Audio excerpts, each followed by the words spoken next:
Welcome to another Demarcation Media Mega Construx review. It is finally time to do every Halo Infinite Chief Volume 2, and I really did not expect to be making a Volume 2 when I made the first video. I thought, we might be done with Chiefs, but no. Master Chief is back in force. He's not only being cranked out like crazy by Mega, but Jazzwares too is like every wave. It's like, here's a couple Spartans, and guess what? Here's a Chief. Oh, and if you didn't get the last Chief, there's another one coming out in the next wave. And here's another one in this 2-pack. So, Master Chief is just kind of back in the full focus of Halo, which is great. He kind of fell out of the spotlight too much for a while, but this is a lot of Chiefs. You need one Chief. One. And I have 9. So let's just go back through and we will look at the ones we had previously real quick just to recap. And then we have 3 new ones that were added to the lineup. And then we'll kind of compare them all. So let's get going. So like last time, we are not going to be taking their weapons into account at all. So here is the Warthog Rally Chief. Plain, green, really nice, just crisp look. The first Infinite Chief that was released, and I think the first one that was revealed too, maybe. But yeah, this guy is just good. He still is really good, even to this day after so many Chiefs have been released. And I think if you just want a good, solid Chief, this is just an excellent choice. He just has nothing... no extra details, no washes, none of that. It's just Chief. Here is the Craig versus Chief version, and this guy has a silver wash. He's the same color, and he has a slightly different color visor. The washes are totally random, so you might get a good one, you might get a bad one. Mine is pretty much all concentrated on this arm, so he's got a Winter Soldier thing going. So that was a little disappointing. But I've seen a lot of these figures that look actually really good. So he is, once again, a great choice if you want a Chief. But you might get a bad wash. That's the big downside for this guy. This guy came from the Defense Point Showdown. And he has this really cool sandy, dirt effect on his feet. And it kind of swirls around a bit on his chest and a bit on his arms and shoulders. A bit on the back. That's really unique, and I think this guy stands out from the whole lineup. He is just pretty specific. You can't really put this guy into snow scenes because he's so covered in sand and dirt, but I really like that effect, and I wish Mega would do that effect more and do it with snow, too. This is the Chief from Pelican Inbound, and I was fairly disappointed with this guy just because of how grainy his visor was. I do think this kind of cell-shaded effect is pretty cool. You can see on his chest, it's all kind of highlighted. Some on his legs, a little bit on his back, a little bit on his arm. And it is showing up very nicely right now because I have a white background and lights coming in and then bouncing back up. Just normally, this doesn't show up real well. And you just look at him and you're like, oh, it's Chief. And then there's some silver and you're like, whoa, what's going on there? So I don't personally like this one a ton. I think it's a great idea, but I think Mega could have done a little better in the execution. And here is the Comic-Con exclusive Master Chief from the Master Chief collection set. And this is still my personal favorite Infinite Chief. He just looks so good. The wash turned out perfectly. The visor is the cleanest out of all of them. The color is great. He has the most detail. He's just overall really good. And he's still my favorite Chief to this day, even after more Chiefs have been released. I think this one's the best.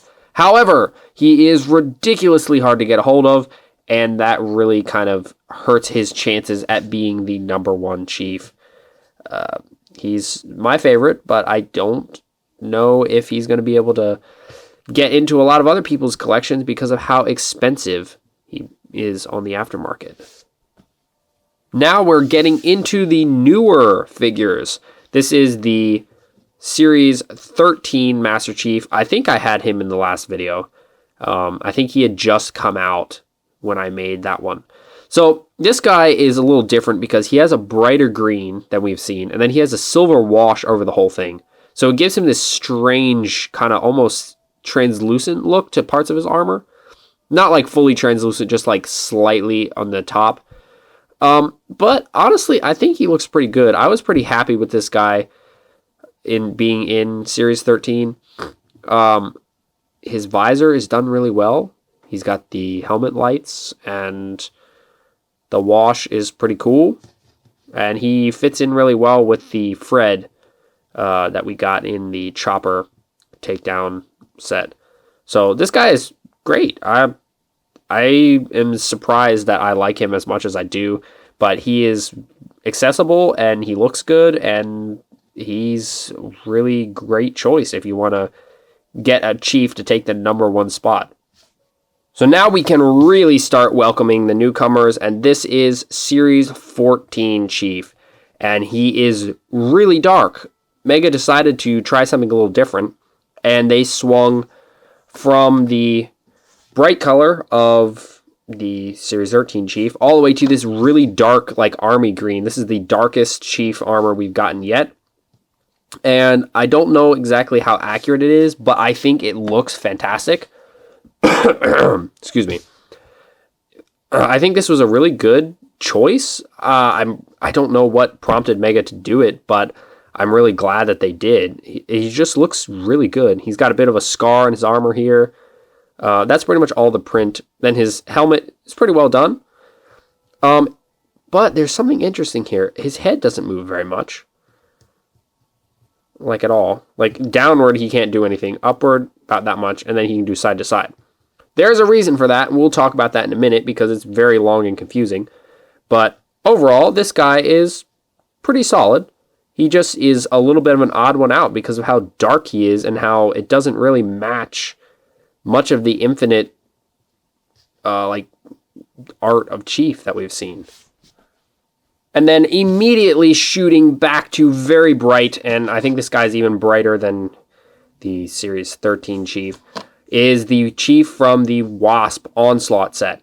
And this guy is interesting for a handful of reasons. First of all, he's got the battle damage, and then he's got these little things that look kind of like micro tire tracks, like a little mongoose or a warthog drove over his chest armor.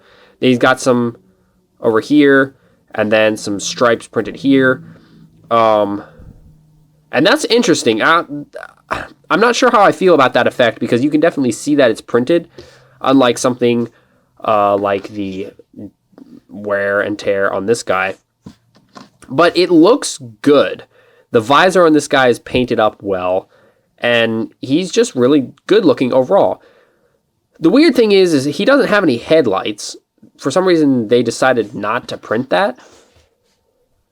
You can see it's just dark. The gray is there, but the rest of it's just dark.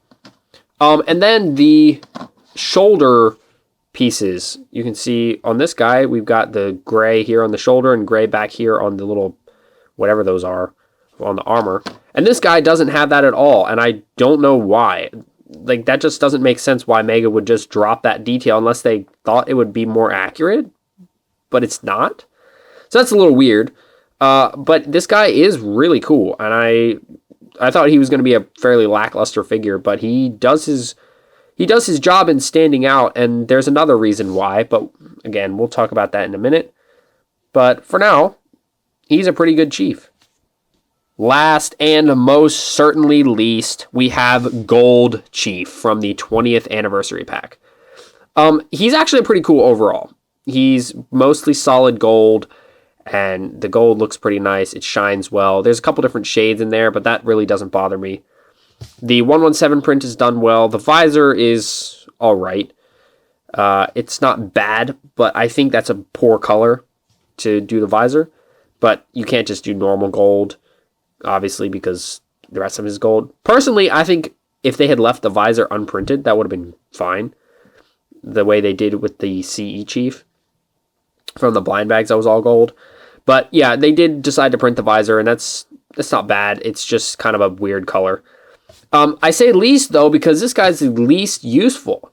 You can't just buy this guy and have him be your Chief for your Infinite collection because he looks like a statue. So look, I mean, he essentially is a statue. So this guy is pretty much display only, unless for some reason you just want to do gold chief. I am curious, actually, like swapping out the undersuit for a black one might look kind of cool. But yeah, he's not really useful to use actually as an infinite chief. He's just kind of a collector's piece to display. So that's why I say least. Out of all the gold figures from the 20th pack, he is one of the better ones. It's just, he's not a good stand-in for a chief in your collection. So other than the armor colors changing, nothing much really appears to be different between all of the chiefs at first glance. Now, I would absolutely love it if Mega just gave us some proper shoulder armor and a new helmet. This helmet feels too narrow to me. Maybe that's just me, but I really think that the Infinite helmet is a bit bulkier, like in terms of its width, and that would look better. But this one works. I really would like a new head mold, and Mega did make some new head molds. Well, they made one new head mold, but they didn't change anything visibly. So this is originally the Halo 2 and 3 Chief head, but apparently there has always been a difference between the Halo 2 and 3. I think it goes like this. This guy uses the Halo 2 head. Halo 2 head can do this. Up that far, down that far, and then side to side. And no side to side tilt, really. This is the Halo 3 head. It can go up that much, down that much, a bit of a side to side, and then, of course, back and forth. So that was weird. That has been around for a while, and I have literally no clue why Mega went out of their way to make two different heads for that literally, like, no purpose. And, you know, somebody might be asking, well, you know, maybe one's just an old head mold and one's a new one. No, because they use them the same. Like, this guy came out before this guy, and this guy uses the shorter peg. The shorter peg in the head. And no, it's not the body. I did try it on other bodies, so let's switch the heads. And look. So you can see he still can do everything he could do before, and then this guy is still as limited as before. So it's just the peg hole inside is deeper, which is weird. And they actually used that for the Halo 2 and 3 Chief in the Master Chief collection. They had the different head molds. So that was weird. I didn't really understand that. Still don't really understand that. But Mega decided to make it weirder by making another variant. This is the Infinite version. So far, this head only comes on the Wasp Chief. And this time he can make his head go up that much, down that much, like so, a ton of side-to-side tilt, and the rotation. So this guy is the most articulated in the neck out of every single Chief so far. And you can actually see the difference in terms of like the height. Look at that. This guy's all squat down in his armor, and then this guy is taller. So that's weird. I don't know if Mega's trying to mess with like heights for making the Spartans bigger this way, because Carter actually has the same thing now. The 20th anniversary Carter has a head that has been redesigned very similar to this head and can move way more than the old one. So I don't understand what's going on there. Like, maybe somebody in the comments could explain. Maybe not. I don't know why Mega is doing this. It seems like they're wasting some time and money making all these different heads for Chief when, like, one would be fine. Like, just start using this head mold, please, Mega, because this one's great. You get a ton of movement. We really don't need to use the old ones anymore, so you can retire them. Like, this one's kind of useless. Look at that. So now what we gotta do is we need to decide which Chief is the absolute best Infinite Chief and which one.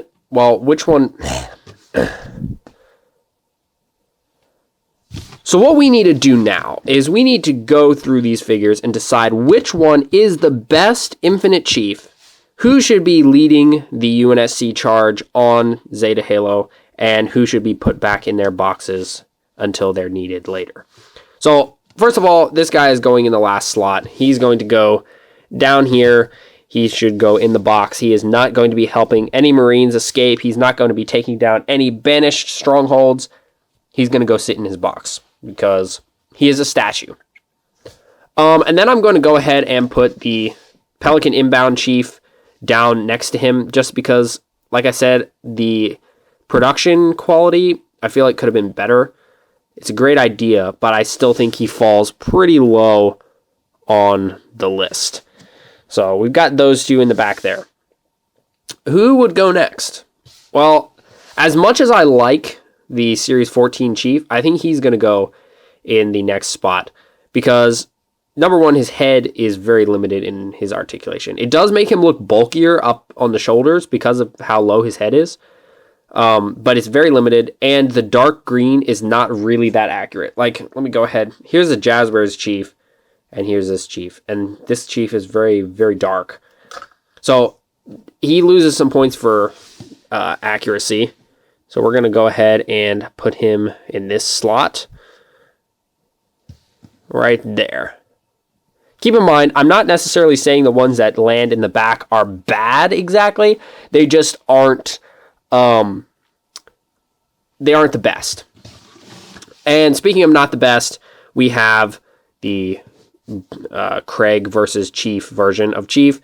And he is going to go in the 4th slot purely because of how random the washes are. If there was some consistency to it, maybe he would go a little higher, but there isn't. So one person would get a really good one, and one person gets something like mine where he's got all the silver on one arm. So he's going to go there. Let's see. Now it's starting to get difficult. The Warthog Rally Chief, he's really good. He's really good, so we're not going to put him in the lineup yet. MCC Chief, he's also really good. Very expensive, but really good, so we're not going to put him in the lineup yet. Now it's hard. Now it's hard. I think the Defense Point Chief is going in next, purely because he's a little bit specific. You kind of need him in a dirt environment. You can put him in, some structures and stuff, but you can't do things like put him in snow or out in space, really, because he's covered in dirt. So he's going to go there. And then we have these two. I think out of these two, this guy wins because of his head articulation. So Series 13 Chief is going in next. Very solid entry. Matches with Fred very nicely. So he'll go in next. And now, as much as I would love to put this guy in the number 1 spot again, he just can't be in the number 1 spot because there are so many options for Chief, and he is literally the most expensive one. He's one of the best looking, but he is the most expensive. So we are going to go ahead and put him right here. He is the 3rd best Chief. And now we have 2. And I'm a little torn here. Honestly, I'm putting this guy in the number 2 spot. Purely because he has one of the older head molds. It's not the super limited one, but it is the one that is slightly older. So he doesn't get quite as much movement. Which means the Wasp Onslaught Chief takes the number 1 spot as the best Infinite Chief so far. And I'm sure a lot of you will probably disagree with me. And I almost disagree with myself just because this guy seems to be lacking some detail up in the shoulders. And for some reason his lights are turned off. But this head is phenomenal. Like, you get literally all the posing you could ever need out of this head. And because of that, and because he just looks really good overall, he is going in the number 1 slot. Well, there you have it. That is every Halo Infinite Chief, Volume 2. And I have a feeling that I'm going to have to make a volume 3 in like 6 months to a year if Mega keeps churning out Chiefs. So we'll see. He doesn't seem like he's going to come in a lot of the newer waves, but I would be so shocked if they just didn't make any more. I'm still holding out for a little bit of hope that they might go and make a more accurate like set of shoulders and head, and maybe even a more accurate back piece too. But it's a slim hope. So that is 9 Chiefs, and I just can't see this lineup of Chiefs without remembering how hard I had to search to get my first Chief figure. He used to be like really hard to find. Any version of Chief was just hard to find. But now we can get 9 Chiefs with very little effort. And there's like, if you want to army build Craig from the Chief vs. Craig pack, you're going to end up with as many Chiefs as you do Craigs. So yeah, it's a good thing and a bad thing. That's a lot of Chiefs. That is a lot of Chiefs. Let me know in the comments which one of these is your favorite. How would you rank this lineup? I know it's 9 figures now, so that's kind of a lot to rank in the comments. But if you want to go ahead and rank all 9, I would love to see what you guys think. Which one is your go-to for like all your dioramas or mocks or pictures? Mine is always going to be the MCC Chief, just because he looks so good on camera.